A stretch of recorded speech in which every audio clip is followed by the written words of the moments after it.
Les trois hommes campèrent à 25 kilomètres à l'ouest de l'endroit où ils avaient laissé Stu. Ils étaient arrivés devant un autre éboulement, beaucoup plus petit cette fois. Mais s'ils n'avaient pas fait plus de route, c'est qu'ils n'avaient plus le cœur à marcher. Leurs pieds leur paraissaient de plomb. Ils avaient marché sans se parler ou presque, évitant de se regarder dans les yeux, de peur de voir chez l'autre la culpabilité que chacun ressentait. La nuit tombait et ils firent un feu de broussailles. Ils avaient de l'eau mais rien à manger.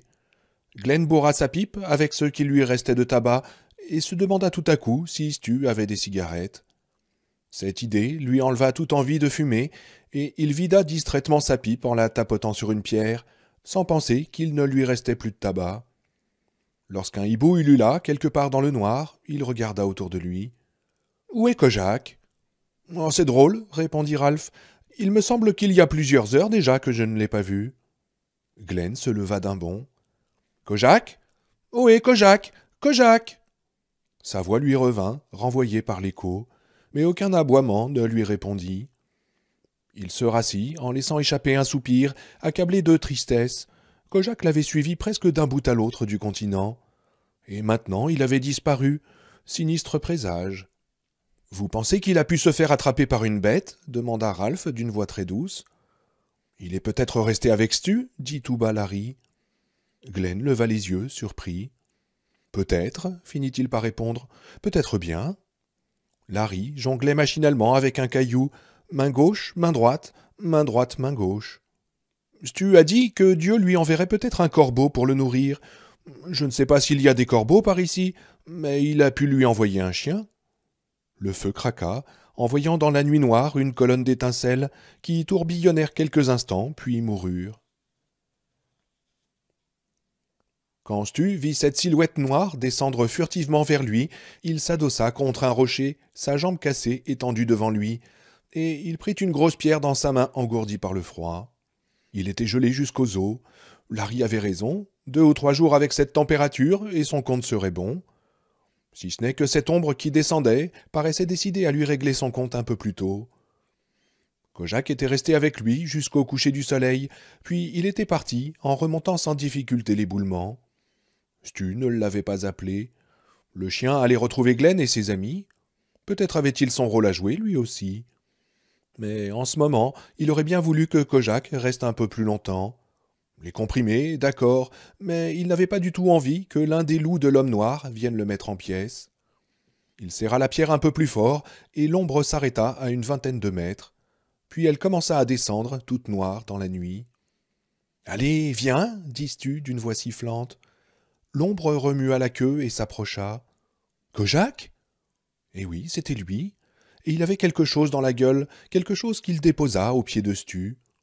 Il s'assit, frappant le sol de sa queue, attendant un compliment. « Oh, bon chien! Oh, quel bon chien !» s'exclama Stu, stupéfait. Kojak lui apportait un lapin. Stu sortit son couteau de poche, l'ouvrit, dépeça le lapin en 2 temps 3 mouvements, arracha les entrailles fumantes et les lança à Kojak. « Est-ce que ça te plaît ?» demanda Stu. Kojak ne se fit pas prier, puis Stu dépiauta le lapin. L'idée de le manger cru ne plaisait guère à son estomac.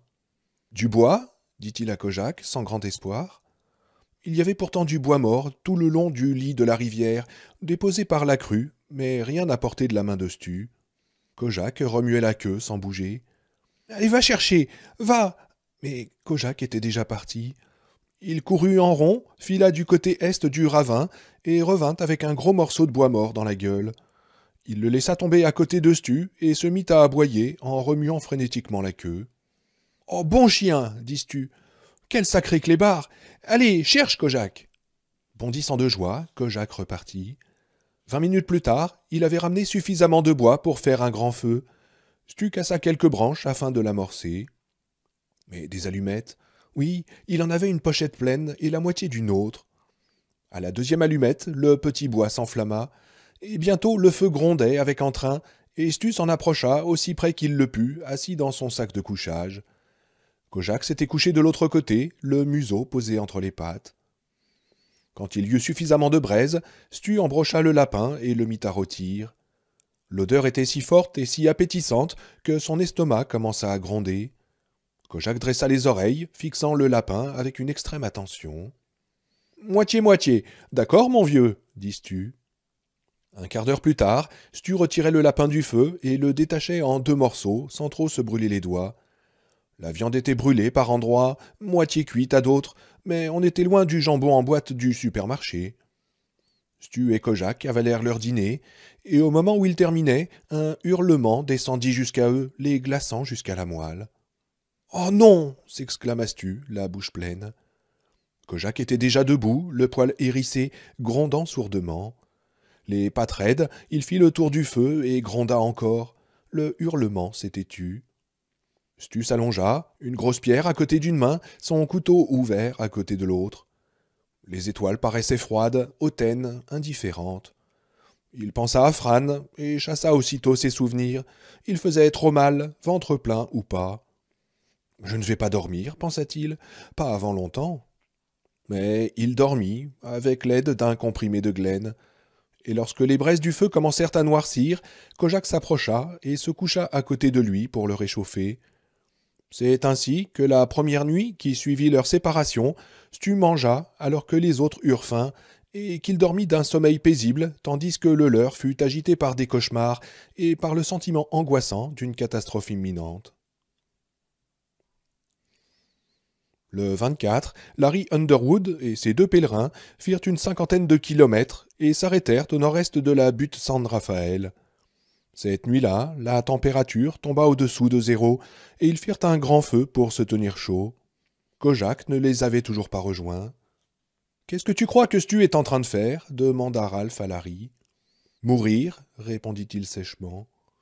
Il s'en voulut quand il vit une grimace de souffrance apparaître sur le visage simple et honnête de Ralph. Mais comment réparer ce qu'il venait de faire? Et après tout, c'était presque certainement la vérité.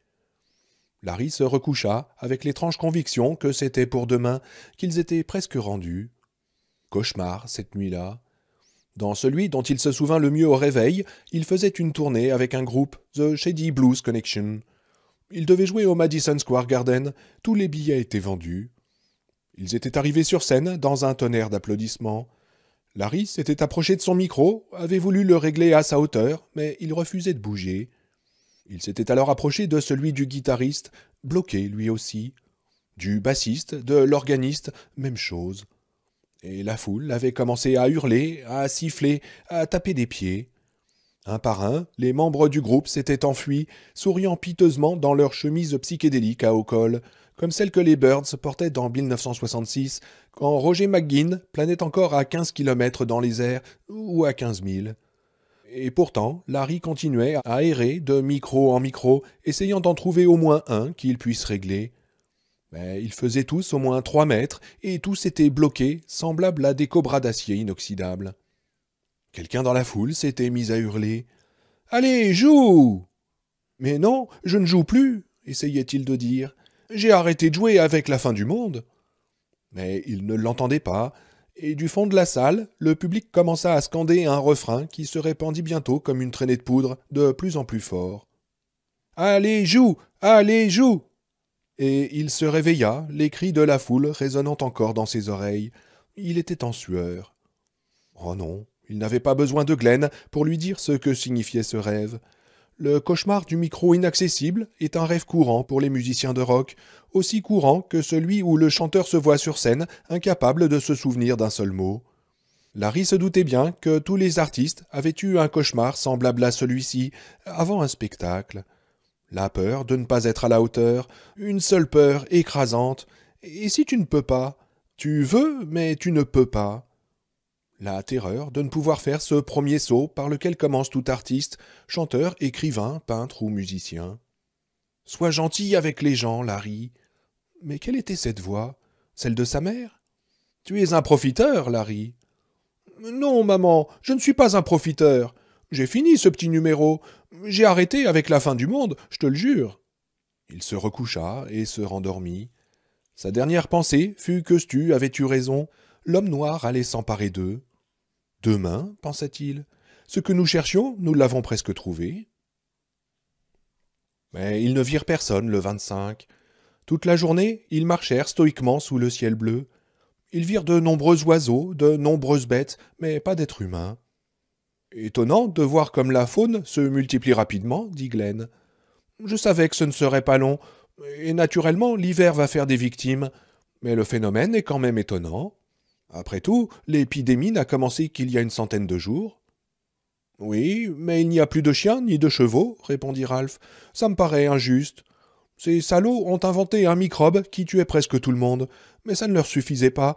Il fallait qu'ils tuent aussi les deux animaux favoris de l'homme. L'homme et ses deux meilleurs amis. Oui, et les chats s'en sont tirés, ajouta Larry d'une voix morose. Le visage de Ralph s'éclaira.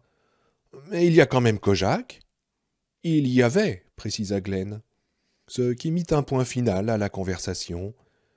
Des buttes aux silhouettes menaçantes les regardaient, splendides cachettes pour des dizaines d'hommes armés de fusils à lunettes télescopiques. Larry croyait toujours que c'était pour très bientôt. Chaque fois qu'ils arrivaient en haut d'une côte, ils s'attendaient à voir la route barrée un peu plus bas, et chaque fois qu'elle ne l'était pas, ils pensaient que c'était une embuscade. Quand ils se remirent à parler, ce fut de chevaux, de chiens et de bisons. Le bison faisait un retour en force, leur dit Ralph. Nick et Tom en avaient vu.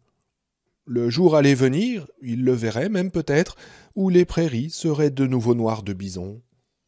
Larry savait que c'était vrai, mais il savait aussi que c'était de la foutaise, car il n'en avait peut-être plus que pour 10 minutes à vivre. Puis il commença à faire noir, et ce fut le moment de chercher un endroit pour camper. Ils arrivèrent au sommet d'une dernière côte, et Larry se dit « Maintenant, ils sont juste derrière. » Mais il n'y avait personne. Ils s'installèrent près d'un grand panneau indicateur vert « Las Vegas 418 ». Ils mangèrent mieux que d'habitude ce jour-là. Chips, boissons gazeuses, 2 saucisses fumées qu'ils se partagèrent équitablement. Demain, pensa Larry, et il s'endormit. Cette nuit-là, il rêva que Barry, lui et les Targeted Raymonds, jouaient au Madison Square Garden.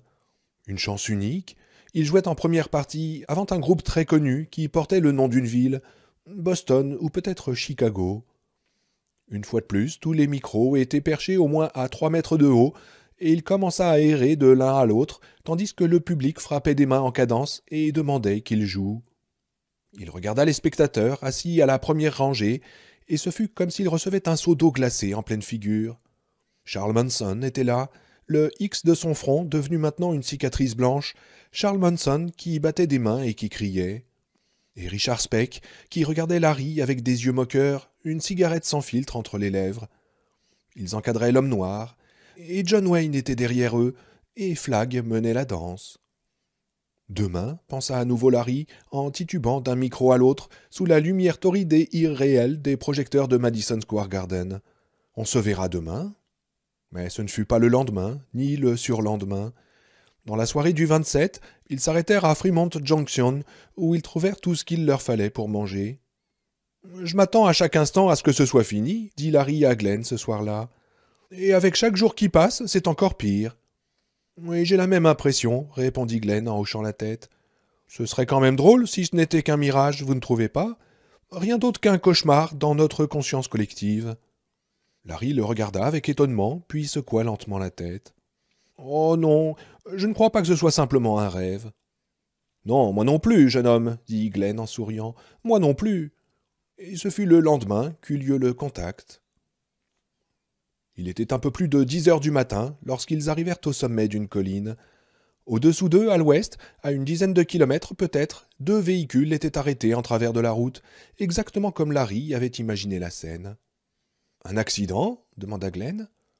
Ralph s'abrita les yeux du soleil. « J'en ai pas l'impression. Les 2 voitures sont face à face en travers de la route. »« Oh, ce sont ces hommes » dit Larry. « Oui, je crois bien, » acquiesça Ralph. « Alors, qu'est-ce qu'on fait maintenant, Larry ?» Larry sortit son foulard de sa poche et s'essuya le front. L'été était revenu, ou bien il commençait à sentir la chaleur du désert du sud-ouest. Il faisait plus de 25 degrés. « Mais il fait sec, » pensa-t-il calmement. « Je ne transpire pas beaucoup, juste un peu. » Et il remit son foulard dans sa poche. Maintenant que l'action avait commencé, il se sentait bien. À nouveau, il eut cette étrange impression qu'il s'agissait d'un spectacle. « Eh ben, on descend, et on va voir si Dieu est vraiment avec nous. D'accord, Glenn ?»« C'est vous le patron, » répondit Glenn. Et ils commencèrent à marcher. Une demi-heure plus tard, ils s'étaient suffisamment rapprochés pour voir que les deux voitures avaient appartenu autrefois à la police de la route de l'Utah. Plusieurs hommes armés les attendaient. « Est-ce qu'ils vont nous tirer dessus » demanda Ralph d'un ton dégagé. « Je n'en sais rien, » répondit Larry. « Non, parce que ce sont des gros calibres, » reprit Ralph. « Et ils ont des lunettes. Je vois les reflets du soleil sur les lentilles. S'ils veulent nous descendre, nous serons à portée de tir d'un moment à l'autre. » Et ils continuaient à marcher. Les hommes du barrage se divisèrent en deux groupes, 5 devant, fusils braqués sur les 3 compagnons qui s'approchaient d'eux, 3 accroupis derrière les voitures. « Ils sont 8 en tout, n'est-ce pas, Larry » demanda Glenn. « Oui, j'en ai vu 8, répondit Larry. « Et comment ça va, Glenn ?»« Ça va. »« Et Ralph, ça va ?»« Oui, ça ira, répondit Ralph, si je sais quoi faire le moment venu. » Larry lui serra la main, puis il prit celle de Glenn. Il n'était plus qu'à 1 kilomètre du barrage. « Ils ne vont pas nous abattre tout de suite, dit Ralph. Ils l'auraient déjà fait. » Il commençait à deviner les visages des hommes qui les attendaient, et Larry les étudiait avec curiosité. Un homme avec une grosse barbe, un autre, un jeune, était pratiquement chauve. Ça n'a pas dû être drôle pour lui de commencer à perdre ses cheveux au lycée, pensa Larry. Le troisième portait un t-shirt jaune canari décoré d'un chameau souriant de toutes ses dents. Et en dessous du chameau, en lettres gothiques, « Super Boss ». Un autre homme ressemblait à un comptable. Il tripotait un Magnum 357 et avait l'air au moins 3 fois plus nerveux que Larry. S'il ne se calmait pas, il n'allait pas tarder à se flanquer une balle dans le pied. « Ils n'ont pas l'air très différents de nos gars, » dit Ralph. « Oh que si, » répondit Glenn. « Ils sont tous flingués jusqu'aux quenottes, si vous me passez l'expression. » Il n'était plus qu'à 5 mètres des voitures de police qui bloquaient la route. Larry s'arrêta, ses compagnons l'imitèrent. Il y eut un lourd silence, tandis que les hommes de flag et les pèlerins de Larry se regardaient en chien de faïence. Puis Larry prit l'initiative. « Comment ça va, les gars » dit-il d'une voix aimable. Le petit homme, qui ressemblait à un comptable, fit un pas en avant. Il faisait encore joujou avec son magnum. « Êtes-vous Glenn Batman, Larry Underwood, Stuart Redman et Ralph Brentner ?»« Eh, bonhomme, lança Ralph, tu sais pas compter ?» Quelqu'un ricana. Le comptable rougit. « Qui est absent ?» demanda l'homme. « Stu a eu un accident, » répondit Larry. « Et je crois bien que vous allez en avoir un, vous aussi, si vous n'arrêtez pas de jouer avec ce revolver. » Encore quelques ricanements. Le comptable réussit à glisser son revolver sous la ceinture de son pantalon, ce qui le fit paraître encore plus ridicule. Dans le genre « Je vous présente Walter, le redoutable hors-la-loi du service de la comptabilité. »« Je m'appelle Paul Burleson, » dit le comptable. « Et en vertu des pouvoirs qui me sont conférés, je vous arrête et vous ordonne de me suivre. »« Mais au nom de qui ?» demanda aussitôt Glenn. Burleson le regarda avec mépris, mais un mépris où il y avait autre chose. « Vous savez au nom de qui je parle ?»« Eh bien, dites-le, » dit Glenn.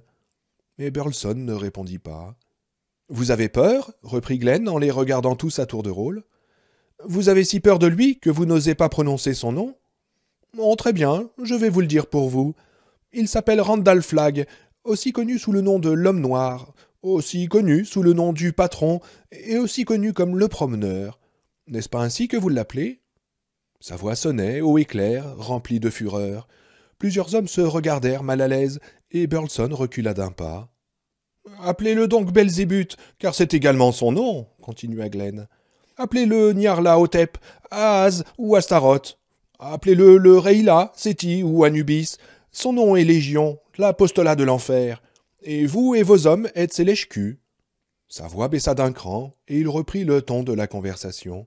« J'ai cru bon de mettre les cartes sur la table d'entrée de jeu, » reprit-il avec un sourire désarmant.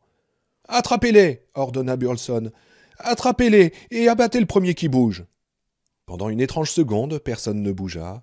« Ils ne vont pas le faire, » se dit Larry. « Ils ont aussi peur de nous que nous avons peur d'eux, plus même. Et pourtant ils sont armés. »« Mais pour qui te prends-tu, avorton ?» répondit Larry en regardant Burleson. « C'est nous qui voulons aller là-bas, et c'est pour ça que nous sommes venus. » Ils s'avancèrent alors, comme si Larry leur en avait donné l'ordre. Lui et Ralph s'installèrent à l'arrière de l'une des voitures et Glenn dans l'autre. Devant eux, un grillage d'acier les séparait des occupants de la banquette avant. Pas de poignée à l'intérieur pour ouvrir les portes. « Nous sommes arrêtés, » pensa Larry, et l'idée lui parut un peu comique. 4 hommes s'entassèrent sur la banquette avant. La voiture de patrouille recula, fit demi-tour, puis repartit vers l'ouest. Ralph poussa un soupir. « Tu as peur » lui demanda Larry à voix basse. « Je veux bien me peler l'oignon si je le sais, » répondit Ralph. « En tout cas, ça fait du bien de se reposer les pinceaux, tu peux me croire. »« Le vieux à la grande gueule, c'est le chef » demanda un des hommes assis à l'avant. « Non, c'est moi le chef, » répondit Larry. « Quel est ton nom ?»« Je m'appelle Larry Underwood, et voici Ralph Brentner, et l'autre est Glenn Batman. » Il se retourna pour regarder la seconde voiture de police qui suivait. « Qu'est-ce qui est arrivé au 4e » demanda l'homme. « Il s'est cassé la jambe, » répondit Larry, « et on a dû le laisser. »« Pas de chance pour lui.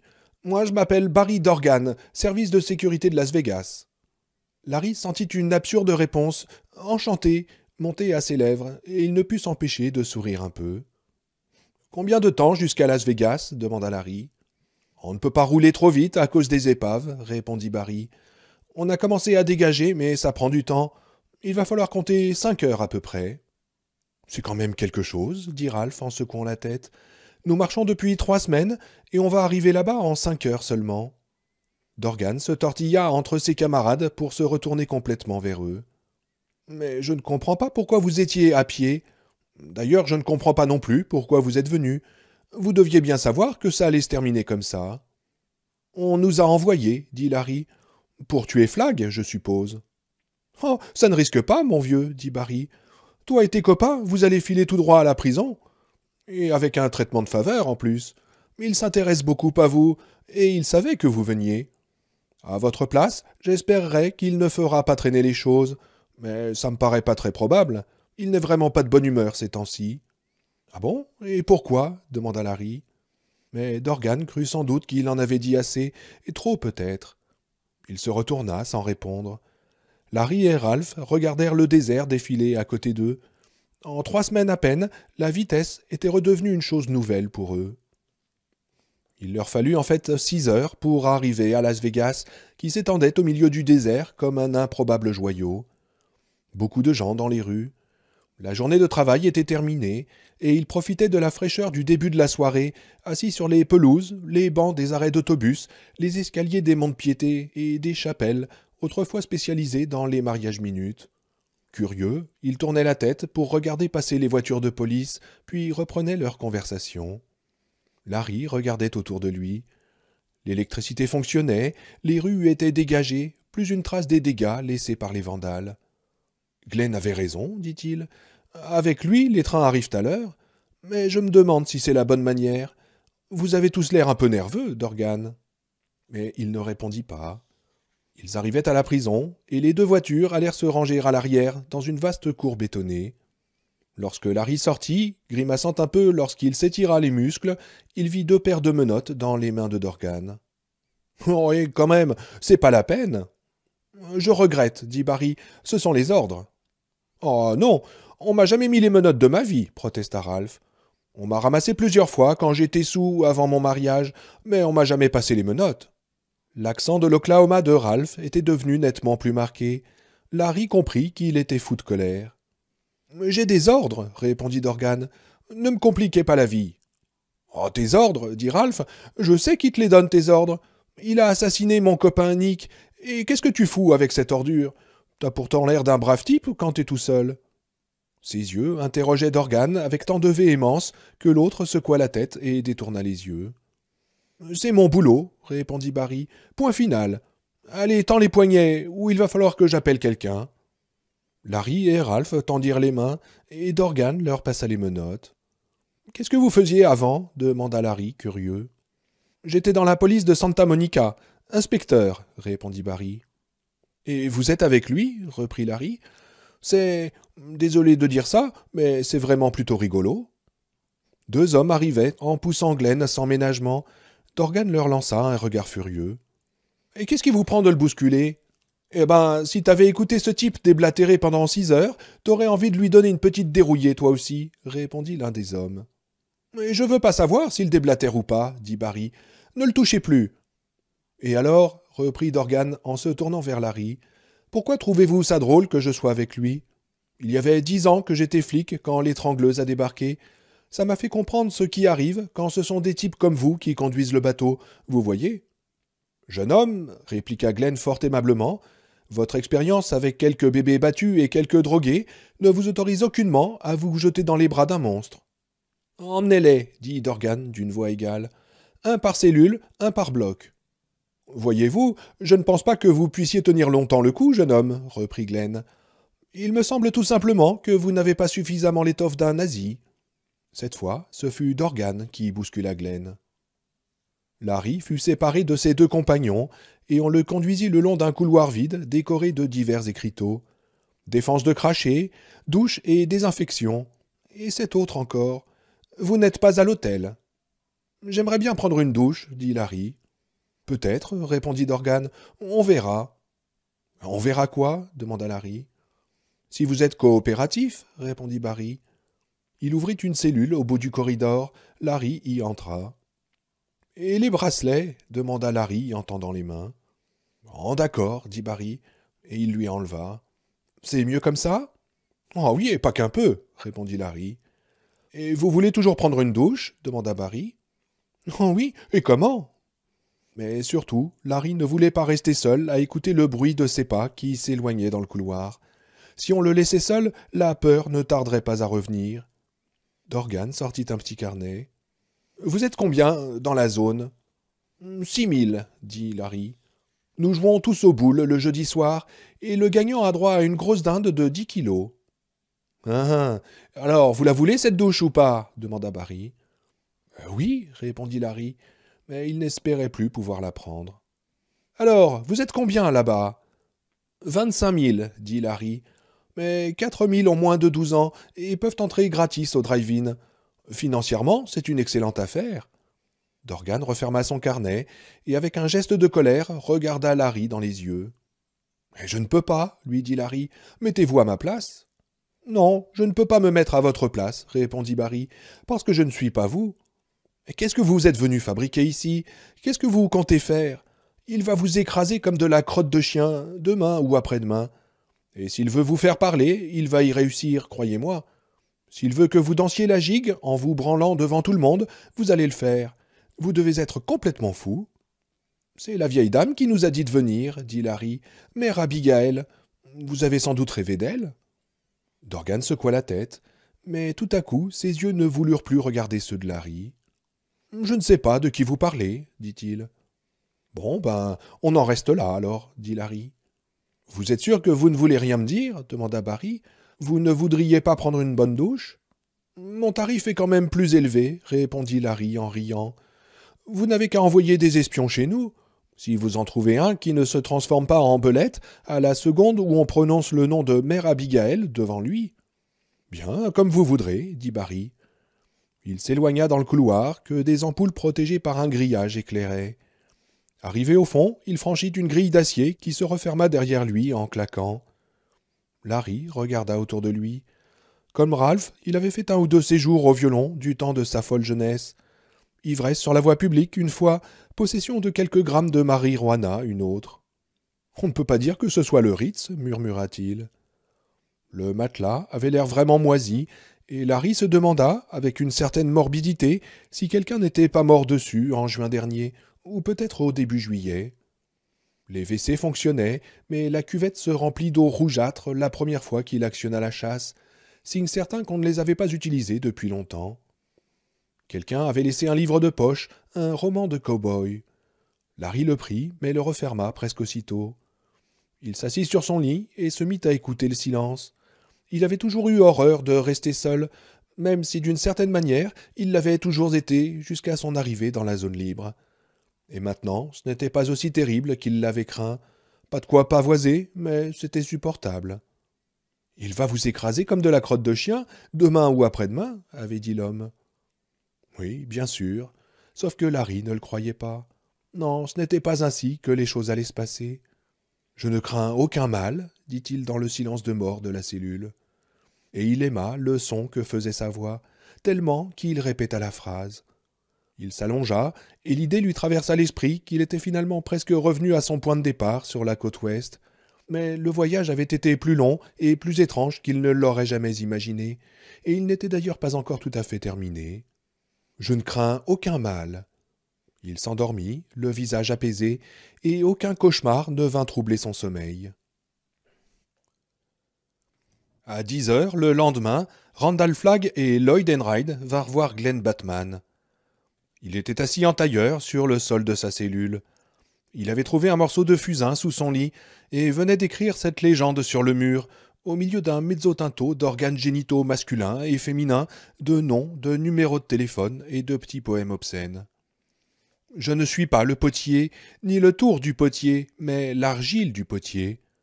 La valeur de la forme obtenue ne dépend-elle pas autant de la valeur intrinsèque de l'argile que du tour et de l'habileté du maître? Glenn admirait cette maxime. Où était-ce un aphorisme? Quand la température dans le bloc désert des cellules sembla tout à coup baisser de 5 degrés. Au bout du couloir, la grille roula sur ses rails. Soudain, il n'y eut plus de salive dans la bouche de Glenn, et le morceau de fusain se cassa entre ses doigts. Un claquement de talons de bottes s'approchait de lui. D'autres pas, plus courts, insignifiants, trottinaient en contrepoint, essayant de suivre. Le voilà, pensa-t-il, je vais voir son visage. Et tout à coup, son arthrite empira. Elle devint même insupportable. On aurait dit que ses os s'étaient brutalement vidés de leurs moelle, remplacés par du verre pilé. Et pourtant, il se retourna avec un sourire plein de curiosité quand les talons s'arrêtèrent devant sa cellule. « Enfin, vous voilà, dit Glenn. Et vous n'êtes pas la moitié du croque-mitaine que nous imaginions. » Deux hommes se tenaient de l'autre côté des barreaux. Flagg était vêtu d'un jean et d'une chemise de soie blanche qui luisait doucement à la lumière des ampoules. Il souriait à Glenn. Derrière lui se trouvait un homme plus petit qui ne souriait pas du tout. Menton en galoche, des yeux qui semblaient trop gros pour son visage, le teint de ceux pour qui le climat du désert ne serait jamais clément. Sa peau avait brûlé, pelé et brûlé encore. Autour du cou, il portait une pierre noire tachée d'un petit éclat rouge, une pierre qui avait l'air grasse, résineuse. « Permettez-moi de vous présenter mon premier collaborateur, dit Flagg en poussant un petit gloussement. Lloyd Enright, voici Glenn Batman, éminent sociologue, membre du comité de la zone libre, seul et unique membre du cénacle des penseurs de la zone libre, maintenant que Nicandros n'est plus. »« Enchanté, grommela Lloyd. »« Et comment va votre arthrite, Glenn » demanda Flagg. Sa voix était empreinte de commisération, mais ses yeux brillaient de plaisir. Glenn ouvrit et referma rapidement les mains en rendant à Flagg son sourire. Personne ne saurait jamais l'effort qu'il lui avait fallu pour conserver cet aimable sourire. « Très bien, dit Glenn. Bien mieux depuis que je dors sous un toit. Merci. » Le sourire de Flagg s'estompa un peu. Glenn surprit un éclair d'étonnement et de colère. Ou était-ce de peur? « J'ai décidé de vous laisser partir, dit-il brusquement, et son sourire de renard réapparut sur ses lèvres, rayonnant. Lloyd eut un petit hoquet de surprise. Flagg se tourna vers lui. « N'est-ce pas, Lloyd ?»« Sûrement, sûr, fit Lloyd. « Eh bien, c'est parfait, répondit Glenn, très à l'aise. Il sentait l'arthrite s'enfoncer de plus en plus profondément dans ses articulations, les engourdir comme de la glace, les faire gonfler comme du feu. « Nous allons vous donner une petite moto, reprit Flagg, et vous pourrez rentrer en prenant tout votre temps. »« Naturellement, dit Glenn, je ne pourrai pas m'en aller sans mes amis. »« Oh, bien sûr, je comprends, dit Flagg. Il vous suffit de demander. Mettez-vous à genoux et demandez. » Glenn éclata de rire. Il renversa la tête en arrière et rit longtemps et fort. Et tandis qu'il riait, la douleur commença à diminuer dans ses articulations. Il se sentait mieux, plus solide, maître de la situation. « Vous êtes quand même un drôle de loustic, dit Glenn. Écoutez, voilà ce que vous devriez faire, mon cher. Pourquoi n'iriez-vous pas chercher un gros tas de sable et une belle petite cuillère d'argent pour vous rentrer tout ce beau sable dans le trou de votre cul ?» Flagg changea d'expression. Son sourire disparut. Ses yeux, jusque-là noirs comme la pierre de jet que portait Lloyd, semblaient maintenant briller d'une lueur jaunâtre. Il tendit la main vers le mécanisme de verrouillage de la porte, le saisit entre ses doigts. Il y eut une sorte de grésillement électrique. Des flamèches s'échappèrent et une odeur de brûlé se répandit dans la cellule. Puis la serrure noircie tomba par terre, fumante. Lloyd poussa un grand cri.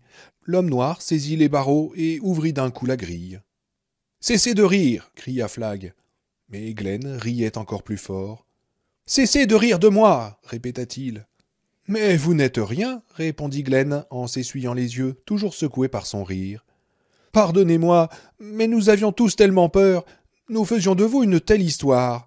Je ris autant de notre stupidité que de votre regrettable manque de substance. »« Tue-le, Lloyd !» dit Flagg.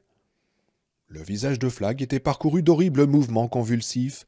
Les doigts de ses mains s'étaient recroquevillés comme des griffes acérées de prédateurs. « Oh, tuez-moi vous-même, si vous voulez me tuer, » dit Glenn. « Vous en êtes sûrement capable. Touchez-moi avec le doigt pour arrêter mon cœur. Faites le signe de croix à l'envers pour me donner une embolie cérébrale. Faites sortir l'éclair de cette prise de courant au plafond pour me fendre le crâne en deux.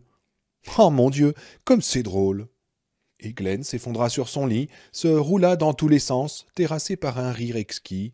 « Tue-le !» rugit l'homme noir. Pâle, tremblant de peur, Lloyd chercha son pistolet, faillit le faire tomber, puis essaya de le braquer sur Glenn. Il dut le prendre à deux mains. Glenn regardait Lloyd, toujours souriant.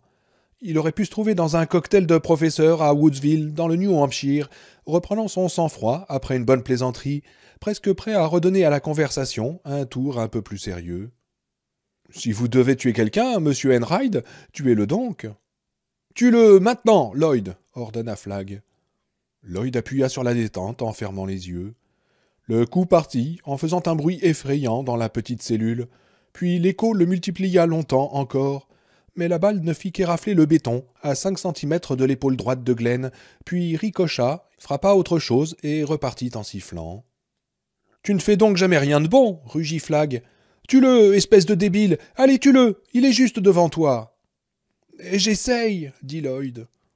Glenn avait gardé son sourire, et c'est à peine s'il avait cligné des yeux quand le coup était parti.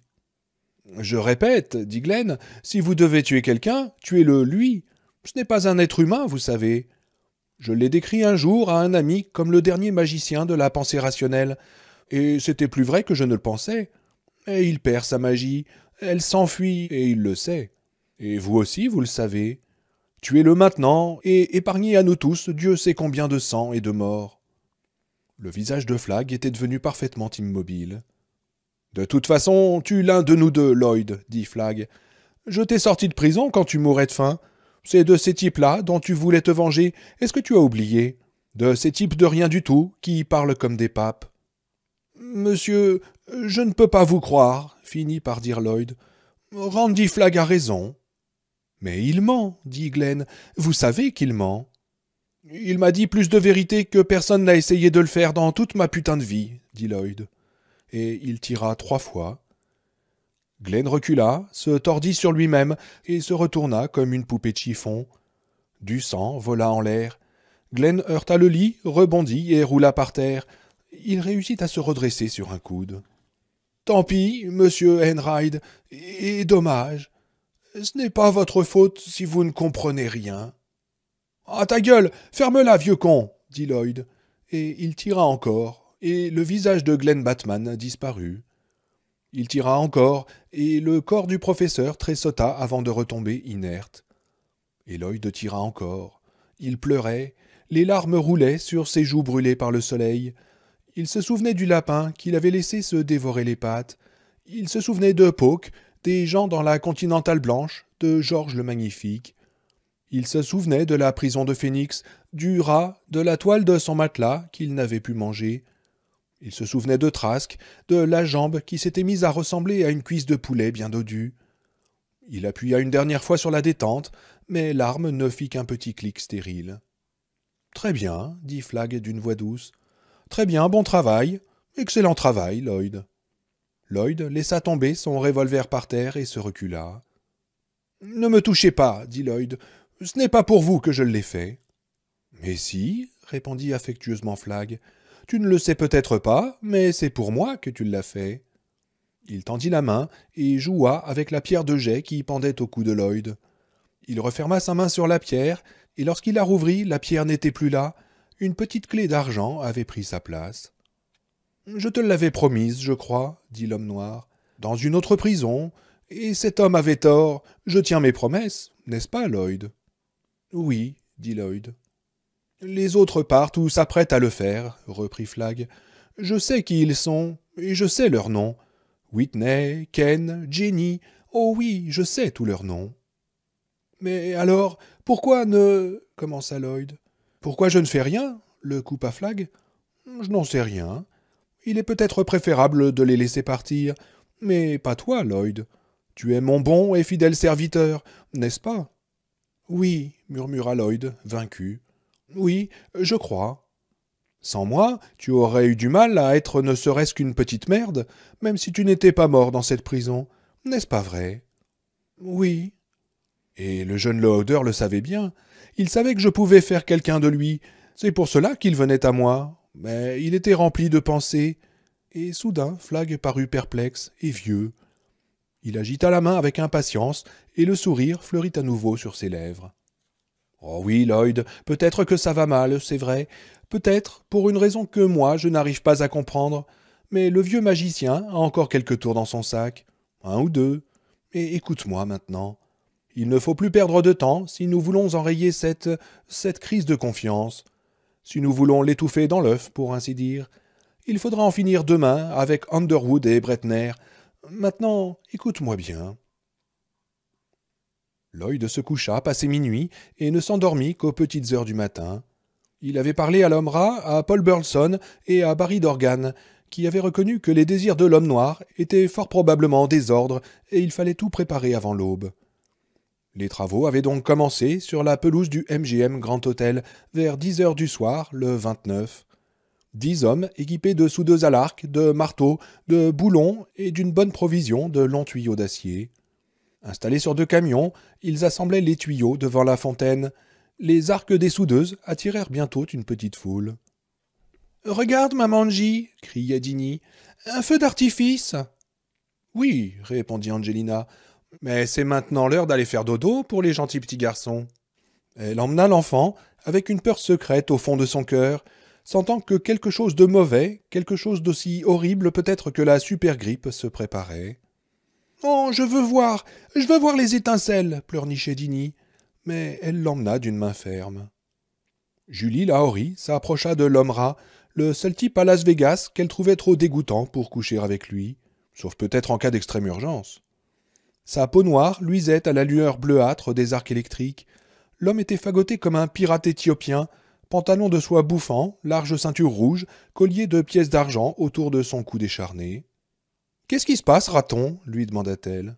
« L'homme rat ne sait pas, ma chère, mais l'homme rat s'est fait une petite idée. Oui, oui, oui. Je crois bien que nous aurons des petits travaux bizarres demain, très très bizarres.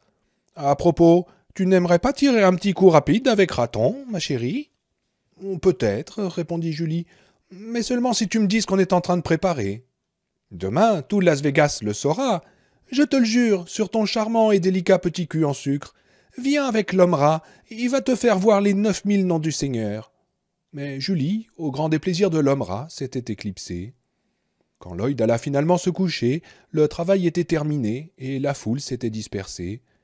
2 grandes cages se dressaient maintenant sur la plateforme des 2 camions, 2 cages pourvues chacune de 2 ouvertures carrées, une à droite et l'autre à gauche. Garées tout près, toutes équipées d'un attelage de remorques, 4 voitures, et fixées à chaque attelage une grosse chaîne. Les 4 chaînes serpentaient sur la pelouse du MGM pour aboutir juste à l'intérieur des trous ménagés dans les cages. Et à la fin de chaque chaîne pendait une unique menotte d'acier. À l'aube, le 30 septembre, Larry entendit coulisser dans ses rails la grille du bloc des cellules. Des pas descendirent rapidement le couloir. Larry était allongé sur son lit, les mains derrière la tête. Il n'avait pas dormi la nuit précédente. Il avait réfléchi ou prié, c'était la même chose. En tout cas, l'ancienne blessure s'était finalement refermée, le laissant en paix. Il avait senti les 2 personnes qu'il avait été toute sa vie, la véritable et l'image idéale, se confondre en un seul être vivant. Sa mère aurait aimé ce nouveau Larry, Rita Blackmore aussi. C'était un Larry à qui Wayne Stuckey n'aurait jamais eu à ouvrir les yeux, un Larry que même cet hygiéniste buccal d'il y avait si longtemps aurait pu aimer. « Je vais mourir, pensait-il. S'il y a un Dieu, et je crois maintenant qu'il doit y en avoir un, telle est sa volonté. Nous allons mourir, et sans que je sache comment, tout cela prendra fin par suite de notre mort. » Il se doutait que Glenn était déjà mort. Il y avait eu des coups de feu dans l'autre bloc la veille, plusieurs coups de feu. Et c'était dans la direction que Glenn avait prise. Ralph s'était éloigné vers un autre bloc. Enfin, le pauvre était vieux, son arthrite le faisait souffrir, et ce que Flagg avait préparé pour eux ce matin n'allait sûrement pas être très agréable. Les pas s'arrêtèrent devant sa cellule. « Debout, salopette !» lança une voix joyeuse. « L'homme-rat est venu chercher tes petites fesses palichonnes !» Larry se retourna. Hillard, un pirate noir, se tenait derrière la grille, un collier de pièces d'argent autour du cou, un sabre à la main. Derrière lui, le comptable, Burleson. « Qu'est-ce qui se passe ?» demanda Larry. « Mon cher, » répondit le pirate, « c'est la fin, la toute fin. »« Oh, d'accord, » répondit Larry en se levant. Burleson se mit à parler très vite, et Larry comprit qu'il avait peur. « Je voudrais vous dire que ce n'est pas mon idée. »« Rien de ce que je vois par ici n'est votre idée, » répliqua Larry. « Qui a été tué hier ?»« Batman, » répondit Burleson en baissant les yeux. « Il essayait de s'enfuir. »« Il essayait de s'enfuir ?» fit Larry. Et il se mit à rire. L'homme-rat fit comme lui pour se moquer, et ils rirent ensemble. La grille s'ouvrit, Burleson s'avança avec les menottes. Larry n'opposa aucune résistance et tendit les poignets. Burleson lui passa les menottes. « Il essayait de s'échapper, » répéta Larry. « Un de ces jours, on va vous abattre pendant que vous essayez de vous échapper, Burleson. Et vous aussi, raton, ajouta-t-il à l'adresse du pirate. « Ah, en train de vous échapper. » Il recommença à rire, mais cette fois l'homme-rat ne fut pas de la partie. Il regarda Larry d'un air furieux, puis fit le geste de lever son sabre. « Baisse ça, andouille !» lui dit Burleson. Ils sortirent en file indienne, Burleson, Larry et l'homme-rat. Lorsqu'ils franchirent la grille à l'extrémité du bloc, 5 hommes les rejoignirent. L'un d'eux était Ralph, menotte au poignet. « Salut, Larry, » dit Ralph. « Est-ce qu'on t'a dit, est-ce qu'on t'a raconté ?»« Oui, je suis au courant. »« Oh, les salauds, » reprit Ralph. « C'est bientôt fini pour eux, non ?»« Oui, bientôt. »« Oh, la ferme, » grommela un des gardiens. « C'est vous qui êtes presque fini.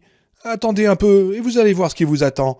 Vous allez adorer ça. »« Ah non, c'est fini pour vous, » insista Ralph. « Vous ne le savez pas? Vous ne le sentez pas ?» Le raton poussa Ralph, qui trébucha. « Ta gueule !» cria l'homme-rat. « L'homme-rat ne veut plus rien savoir de tes conneries de merde de vaudou. Plus rien savoir. »« Mais tu es très pâle, raton, » répondit Larry avec un grand sourire. « Vraiment très pâle, presque aussi appétissant qu'un cadavre. » L'homme-rat brandit à nouveau son sabre, mais ce n'était plus une menace. Il avait l'air d'avoir peur. Ils avaient tous peur. Quelque chose planait en l'air, comme une ombre immense qui se précipitait vers eux. Une fourgonnette kaki, maison d'arrêt de Las Vegas, lisait-on sur le côté, attendait dans la cour ensoleillée. On poussa Larry et Ralph à l'intérieur. Les portières claquèrent, le moteur démarra, et la fourgonnette partit. Ils s'assirent sur des bancs de bois, les mains entre les genoux.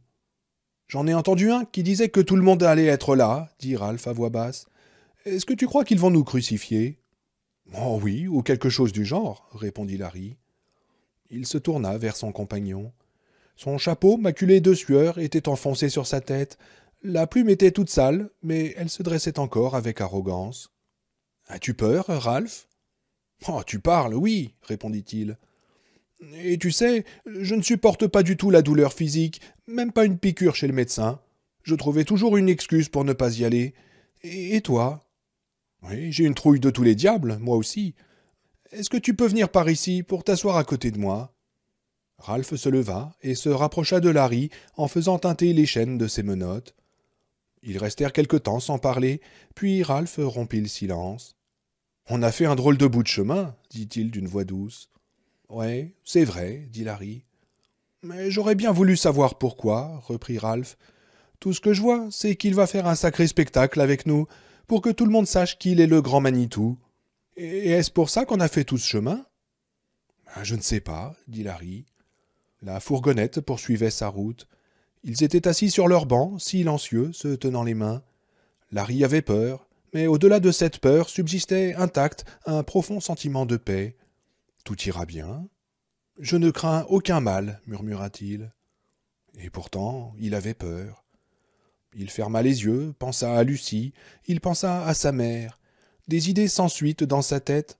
Se lever pour aller à l'école en hiver. Le jour où il avait vomi à l'église. La revue porno qu'il avait trouvée dans le caniveau et qu'il avait regardée avec Rudy. Ils avaient 9 ans tous les deux. Puis le championnat de baseball à la télévision, son premier automne à Los Angeles avec Yvonne Witterlin. Il ne voulait pas mourir, il avait peur de mourir, mais il s'était résigné à cette idée et il était en paix. Après tout, il n'avait jamais eu le choix, et il en était venu à croire que la mort n'était qu'une étape, une salle d'attente, comme on attend dans une loge avant d'aller jouer sur scène. Il essayait de son mieux de se détendre, de se préparer. La fourgonnette s'arrêta, les portières s'ouvrirent brusquement. La lumière du soleil se précipita à l'intérieur, radieuse, éblouissante. L'homme-rat et Burleson sautèrent à l'intérieur. On entendait un curieux bruit, un faible murmure comme un bruissement. Ralph tendit l'oreille, inquiet, mais Larry savait déjà ce que c'était. En 1986, les Red Raymonds avaient connu leur heure de gloire. Ils avaient joué en première partie pour Van Halen au Chavez Ravine. Et le bruit, juste avant qu'il ne commence, était exactement comme ce bruit qu'il entendait maintenant. Quand il sortit de la fourgonnette, il savait donc à quoi s'attendre, et son visage ne changea pas d'expression. Mais à côté de lui, Ralph eut un hoquet de surprise. Ils étaient sur la pelouse d'un énorme hôtel-casino, dont l'entrée était flanquée de 2 pyramides dorées. Sur la pelouse, 2 camions, et sur la plateforme de chaque camion, une cage faite de tuyaux d'acier. Et des gens tout autour, des gens en cercle sur la pelouse, debout sur le terrain de stationnement, sur les marches qui conduisaient à l'entrée de l'hôtel, sur l'allée de gravier où les clients avaient autrefois attendu que le portier siffle un groom. Jusque dans la rue, il y avait des gens. Certains des plus jeunes hommes avaient hissé leurs petites amies sur leurs épaules pour qu'elles puissent mieux profiter du spectacle. Et ce murmure grave était celui de l'animal foule. Larry regarda autour de lui, et tous les yeux qui rencontraient les siens se détournèrent. Tous ces visages semblaient pâles, lointains, marqués par la mort et le sachant déjà. Pourtant, ils étaient là. On les poussa vers les cages. En chemin, Larry remarqua les voitures et les chaînes, mais ce fut Ralph qui comprit à quoi elles serviraient. Ne s'était-il pas occupé de mécanique presque toute sa vie ? « Larry, dit-il d'une voix blanche, ils vont nous écarteler. »« Allez, entre, dit l'homme-rat, en lui soufflant en plein visage une haleine qui empestait l'ail. Monte là-dedans, salopette, toi et ton petit copain, vous allez le sentir passer. Larry grimpa sur la plateforme du camion. Allez, donne-moi ta chemise, salopette. Larry ôta sa chemise et resta torse nu dans l'air frais du matin qui lui caressait doucement la peau. Ralph avait déjà enlevé la sienne. Un murmure courut dans la foule, puis s'éteignit. Ils étaient tous les deux si maigres, après leur longue marche, qu'on pouvait compter toutes leurs côtes. « Allez, entre dans cette cage, charogne !» Larry entra à reculons dans la cage. Ce fut ensuite au tour de Barry Dorgan de donner des ordres. Il courait un peu partout pour s'assurer que tout était en ordre, une expression de dégoût sur le visage. Les 4 chauffeurs montèrent dans les voitures et firent démarrer les moteurs. Ralph resta un instant immobile, puis il prit l'une des menottes soudées au bout d'une chaîne qui pendait dans sa cage et la lança par le trou. Elle toucha Paul Burleson à la tête et un rire nerveux agita la foule. « T'aurais pas dû faire ça, mon vieux, dit Dorgan. Je vais devoir envoyer des types pour te tenir. »« Laisse-les faire leur bazar, dit Larry à Ralph. Hé, Barry, est-ce qu'ils t'ont appris ça aussi quand t'étais flic à Santa Monica ?» Un autre rire frissonna dans la foule. « Brutalité policière !» cria un audacieux. Dorgan rougit, mais ne répondit pas. Il fit entrer une plus grande longueur de chaîne dans la cage de Larry, qui cracha sur lui, un peu surpris d'avoir encore assez de salive pour le faire. Quelques cris d'encouragement s'élevèrent quelque part, et Larry se dit « Ils vont peut-être se soulever ?» Mais dans son cœur, il n'y croyait pas. Leur visage était trop pâle, trop secret. Ces cris de défi, poussés de loin, ne signifiaient rien. Des enfants qui chahutent dans une salle de classe, rien d'autre. Il y avait du doute, il le sentait, et de la déception. Mais Flagg imprégnait jusqu'à ses sentiments. Ces gens allaient s'enfuir furtivement en pleine nuit pour retrouver ce grand espace vide qu'est devenu le monde. Le promeneur les laisserait faire, sachant qu'il n'avait qu'à garder autour de lui une poignée de fidèles comme Dorgan et Burleson. On rassemblerait plus tard les fuyards, les furtifs de l'heure de minuit, peut-être pour leur faire payer le prix fort de leur foi imparfaite. Non, il n'y aurait pas de rébellion ouverte ici. Dorgan, l'homme-rat et un troisième homme entrèrent dans sa cage. L'homme-rat ouvrit les menottes soudées aux chaînes. « Tendez les mains, dit Dorgan. « Ben oui, faire respecter l'ordre démocratique, c'est quand même quelque chose, hein, Barry ?» demanda Larry. « Tendez les mains, nom de Dieu !»« Mais tu n'as pas l'air d'être très en forme, Dorgan. Comment va ton cœur ces temps-ci ?»« Pour la dernière fois, mettez les mains dans ces trous !» Larry s'exécuta. Les menottes se refermèrent sur ses poignets. Dorgan et les autres sortirent et la porte se referma. Larry regarda sur sa droite et vit Ralph debout dans sa cage, tête baissée, les bras ballants. Lui aussi avait les menottes aux poignets. « Vous savez que cela est mal !» cria Larry, et sa voix formée par des années de musique sortit de sa poitrine avec une force surprenante. « Je n'espère pas que vous arrêtiez ce spectacle, mais j'espère que vous vous en souviendrez. Randall Flagg nous met à mort parce qu'il a peur de nous.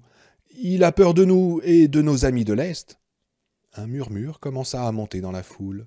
« Souvenez-vous de notre mort, et souvenez-vous que la prochaine fois, ce sera peut-être votre tour de mourir ainsi, sans dignité, comme un animal en cage. » Ce murmure encore, faible d'abord, puis un peu plus fort, vibrant de colère maintenant, et le silence à nouveau. « Larry !» cria Ralph. Flagg descendait l'escalier du grand hôtel, accompagné de Lloyd. Il portait un jean, une chemise à carreaux, son blouson avec les 2 macarons sur les poches de devant, et ses vieilles bottes de cow-boy. Et dans le silence qui se fit soudain, on n'entendit plus que le bruit de ses talons qui descendaient l'allée de ciment, un son qui n'appartenait plus au temps. L'homme noir arborait un grand sourire. Larry le regardait du haut de sa cage. Flagg s'arrêta entre les 2 cages et leva les yeux vers lui, sans se départir de son sourire charmeur et inquiétant. C'était un homme parfaitement maître de lui, et Larry comprit tout à coup que ce moment était pour lui capital, l'apothéose de toute sa vie. Flagg se retourna pour faire face à son peuple. Son regard courut sur la foule, mais aucune paire d'yeux n'accepta de soutenir son regard. « Lloyd ?» Très pâle, Lloyd, qui avait l'air égaré et malade, remit à Flagg une feuille de papier roulée comme un parchemin. L'homme noir la déroula et commença à lire. Sa voix était grave, sonore, agréable, une voix qui faisait le silence autour d'elle comme une vaguelette d'argent se propage sur les eaux noires d'un étang. « Sachez que ceci est un acte authentique auquel moi, Randall Flagg, j'ai apposé mon nom et ma griffe le 30e jour du mois de septembre de l'année 1990, désormais appelée An 1, année de l'épidémie. »« Mais tu ne t'appelles pas Flagg » rugit Ralph, et ce fut un murmure de surprise dans la foule. « Pourquoi ne leur dis-tu pas ton vrai nom ?» Flagg l'ignora. « Sachez que ces hommes, Larry Underwood et Ralph Brentner, sont des espions venus ici à Las Vegas dans l'intention de nous nuire et de susciter la sédition, qu'ils se sont introduits dans cet état par la ruse et à la faveur de la nuit. »« C'est quand même curieux, dit Larry, puisque nous sommes arrivés par la nationale 70 et en plein jour. Ils nous ont pris à midi sur l'autoroute. C'est de la ruse, et c'est ça la nuit ?» cria-t-il à la foule. Flagg le laissa faire patiemment, comme s'il trouvait que Larry et Ralph avaient le droit de se défendre. Leur cause était de toute façon jugée. Il reprit sa lecture. « Sachez que les cohortes de ces hommes sont responsables du sabotage des hélicoptères d'Indian Springs, et donc de la mort de Carl, de Bill et de Cliff. Ils sont coupables d'assassinat. » Le regard de Larry rencontra celui d'un homme qui était au premier rang des spectateurs. Larry l'ignorait, mais il s'agissait de Stan Bailey, chef des opérations à Indian Springs. Larry vit l'ahurissement descendre comme un voile sur le visage de cet homme, et sa bouche articulait quelque chose comme « poubelle ». « Sachez que les cohortes de ces hommes ont envoyé d'autres espions parmi nous, et qu'ils ont été tués. Il a été décidé que ces hommes subiront le châtiment qu'ils méritent, à savoir qu'ils seront écartelés. Il est de votre devoir à chacun d'entre vous d'assister à ce châtiment, afin que vous puissiez vous en souvenir et dire aux autres que vous en avez été les témoins, ici et aujourd'hui. » Flagg afficha un sourire qu'il voulait compréhensif cette fois, mais qui rayonnait autant de chaleur et d'humanité qu'un rictus de requin. « Les personnes accompagnées de jeunes enfants sont dispensées, » ajouta-t-il. Il se tourna alors vers les voitures, dont les moteurs tournaient toujours au ralenti, envoyant de petites bouffées de fumée dans l'air du matin. Au même moment, un bruit confus monta de la foule. Et tout à coup, un homme en sortit, grand et fort, le visage presque aussi blanc que sa toque de cuisinier. L'homme noir avait remis le parchemin à Lloyd, dont les mains se mirent à trembler convulsivement lorsque Whitney Hogan s'avança. On entendit clairement le parchemin se déchirer en deux. « Hé, vous tous !» cria Whitney. Un murmure s'éleva. Whitney tremblait de tous ses membres, comme s'il avait la danse de Saint-Guy. Son menton, agité de mouvements saccadés, semblait vouloir désigner l'homme noir. Flagg regardait Whitney avec un sourire féroce.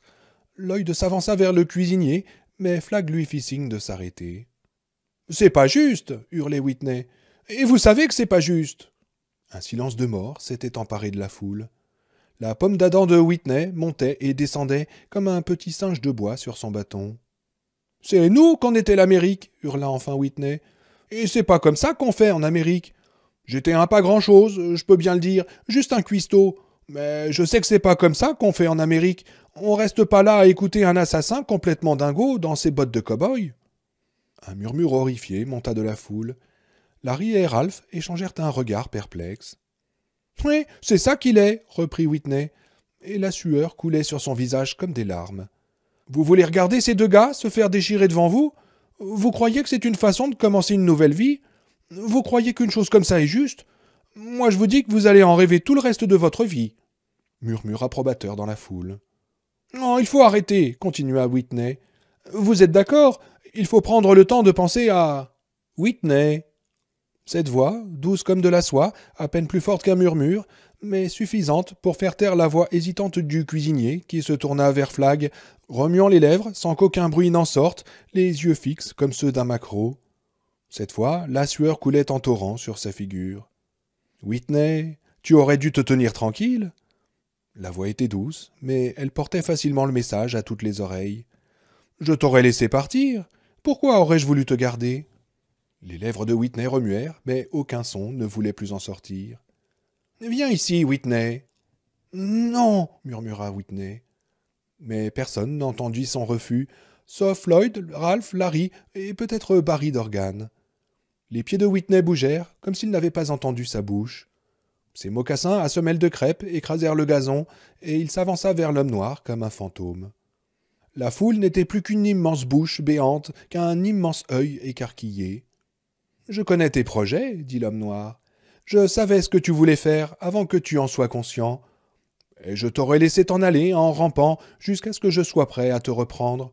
Peut-être dans 1 an, peut-être dans 10, mais tout cela est du passé maintenant. Crois-moi, Whitney. » Whitney retrouva sa voix une dernière fois, et les mots se précipitèrent en un hurlement étranglé. « Vous n'êtes pas un homme, vous êtes un démon !» Flagg tendit l'index de sa main gauche, qui toucha presque le menton de Whitney. « Oui, c'est vrai, » répondit-il, si bas que personne ne l'entendit, sauf Lloyd et Larry peut-être. Une boule bleue, pas plus grosse que la balle de ping-pong, que Léo ne se fatiguait pas de faire rebondir, jaillit de l'extrémité du doigt de Flagg avec un léger craquement et une vague odeur d'ozone.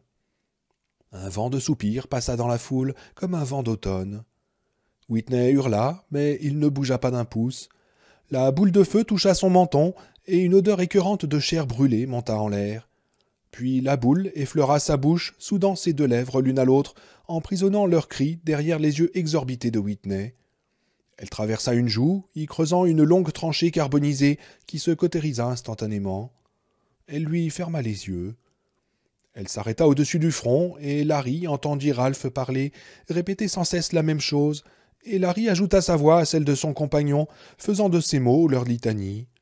« Je ne crains aucun mal, je ne crains aucun mal, je ne crains... » La boule de feu remonta sur le front de Whitney, et on sentit alors une odeur de cheveux brûlés. Elle redescendit vers sa nuque, laissant derrière elle une ridicule bande chauve. Whitney vacilla un instant sur ses jambes, puis tomba en avant, enfin. La foule poussa un long « Ah !» sibilant, le bruit qu'on faisait le jour de la fête nationale, quand le feu d'artifice était particulièrement réussi. La boule de feu était maintenant suspendue en l'air, plus grosse, trop éblouissante pour qu'on la regarde sans plisser les yeux. L'homme noir tendit le doigt vers elle, et elle se déplaça lentement vers la foule. Ceux qui se trouvaient au premier rang, une certaine Jenny au visage couleur de petit lait était parmi eux. reculèrent. D'une voix de tonnerre, Flag les mit au défi. « Y en a-t-il un autre qui conteste ma sentence? S'il y en a un, qu'il parle !» Un profond silence accueillit ces paroles. Flag parut satisfait. « Alors que... » Mais tout à coup, les têtes se tournèrent. Un murmure de surprise courut dans la foule, puis une rumeur de voix. Flag semblait être totalement pris au dépourvu. La boule de feu voltait, indécise. Un bourdonnement de moteur électrique arrivait aux oreilles de Larry, et une fois encore, il entendit ce nom bizarre qui passait de bouche en bouche, jamais tout à fait clair. Poub, elle, Lap, Poub. Quelqu'un fondait la foule pour relever le défi de l'homme noir. Flag sentit la terreur se couler dans les chambres secrètes de son cœur, la terreur de l'inconnu, de l'inattendu. Il avait tout prévu pourtant, même ce sot discours que Whitney avait décidé de faire sur un coup de tête. Il avait tout prévu, sauf ça. La foule, sa foule, s'ouvrait et reculait. On entendit un hurlement très haut et très clair. Quelqu'un s'enfuit en courant, puis un autre, et la foule, à bout de nerfs, se dispersa dans la bousculade. « Arrêtez !» cria Flag de toutes ses forces. Mais la foule s'était transformée en un ouragan que même l'homme noir ne pouvait arrêter. Une terrible rage impuissante grandit en lui, rejoignant sa peur en un nouveau mélange volatile. Une fois de plus, quelque chose n'avait pas marché.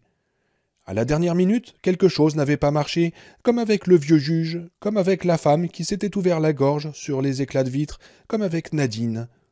La foule courait aux quatre coins de l'horizon, piétinant la pelouse du MGM, traversant la rue, fonçant vers The Strip. Ils avaient vu le dernier invité, arriver enfin avec une sinistre vision sortie d'une histoire d'horreur. Ils avaient peut-être vu le grimage d'un atroce châtiment final. Ils avaient vu ce que l'enfant prodigue rapportait avec lui. Et comme la foule se dispersait, Randall Flagg vit lui aussi, tout comme Larry, Ralph et Lloyd, frappés de stupeur, qui tenaient encore le parchemin déchiré entre ses mains. C'était Donald Merwin Elbert, désormais connu de tous sous le nom de La Poubelle, maintenant et à jamais, dans les siècles des siècles, Alléluia, Amen. Il était au volant d'une longue voiturette électrique couverte de poussière. Les accumulateurs du véhicule étaient presque à plat, et la voiturette avançait par à-coups, ballottant La Poubelle sur son siège comme une marionnette devenue folle. La Poubelle était dans la dernière phase du mal des rayons. Il avait perdu ses cheveux, ses bras que l'on voyait à travers sa chemise en loques étaient couverts de plaies suintantes. Son visage n'était plus qu'une soupe rouge semée de cratères, au milieu de laquelle un œil bleu délavé par le désert regardait fixement avec une terrible et pitoyable lueur d'intelligence. Ses dents avaient disparu, ses ongles aussi. Ses paupières n'étaient plus que des lambeaux de peau. On aurait dit que cet homme venait de sortir avec sa voiturette électrique de la gueule noire et brûlante de l'enfer. Flag le regardait s'approcher, figé, son sourire avait disparu, ses belles couleurs aussi. Son visage s'était tout à coup transformé en une vitre translucide. La voix de La Poubelle, extatique, gargouillait dans sa poitrine décharnée. « J'ai apporté le feu! S'il vous plaît, pardon !» Et ce fut Lloyd qui s'avança. Il fit un pas, puis un autre. « La poubelle! Mon pauvre vieux! La poubelle !» L'œil bougea, cherchant douloureusement Lloyd. « Lloyd? C'est toi ?» ?»« Oui, c'est moi, La Poubelle !» répondit Lloyd, qui tremblait aussi violemment que Whitney tout à l'heure. « Mais qu'est-ce que tu rapportes? Ce serait pas... »« Oh, un beau morceau !» répondit La Poubelle d'une voix triomphante. « C'est une bombe atomique !» Et il se mit à se balancer d'avant en arrière sur le siège de sa voiturette électrique comme un possédé. « C'est une bombe... Ah, la grosse, le grand feu! Je te donnerai ma vie !»« Remporte-la, La Poubelle !» murmura Lloyd. « C'est dangereux, tu sais, ça brûle. Allez, remporte-la !»« Fais-le foutre le camp avec son truc, Lloyd !» gémit l'homme noir, qui était maintenant l'homme pâle. « Qui ramène ça où il l'a pris? Allez !» Lloyd fit un dernier effort surhumain. « Allez, La Poubelle, il faut que tu ramènes ce truc là-bas !» Et tout à coup, Ralph se mit à hurler. « Larry! Larry! La main de Dieu !» Le visage de Ralph était transporté d'une terrible joie. Ses yeux brillaient, il montrait le ciel. Larry leva les yeux, et il vit la boule d'électricité que Flag avait fait jaillir de son doigt. Elle avait effroyablement grandi. Elle était à présent suspendue dans le ciel, menaçant la poubelle, lançant des étincelles comme de longs cheveux. Larry se rendit vaguement compte que l'air était tellement chargé d'électricité que tous les poils de son corps en étaient hérissés. Et la chose dans le ciel ressemblait à une main. « Non !» hurla l'homme noir. Larry tourna la tête vers lui, mais Flag n'était plus là. Devant l'endroit où il s'était trouvé, Larry eut l'impression de sentir une chose monstrueuse, quelque chose d'accroupi, de voûté, presque sans forme, quelque chose avec d'énormes yeux jaunes fendus de 2 pupilles de chat noir. Puis l'impression disparut. Larry vit les vêtements de Flag, le blouson, le jean et les bottes, qui tenaient tout seuls en l'air. Une fraction de seconde, ils conservèrent la forme du corps qui les avait habités, puis ils s'effondrèrent. Dans un crépitement, la boule de feu se précipita sur la voiturette électrique jaune que la poubelle avait réussi à ramener de la base de Nélis. Il avait perdu ses cheveux, avait vomi du sang, puis finalement craché ses propres dents, à mesure que le mal des rayons s'enfonçait de plus en plus profondément en lui. Mais il n'avait jamais vacillé dans sa résolution de rapporter la bombe à l'homme noir. La boule de feu se jeta sur la plateforme de la voiturette, cherchant ce qui était là, à tirer par cette chose. « Oh merde, on est tous foutus !» cria Lloyd, qui tomba à genoux en se cachant la figure entre les mains. « Oh mon Dieu, merci !» pensa Larry. « Je ne crains aucun mal. » Un éclair blanc remplit silencieusement le monde, et les bons comme les méchants furent consumés par ce feu sacré.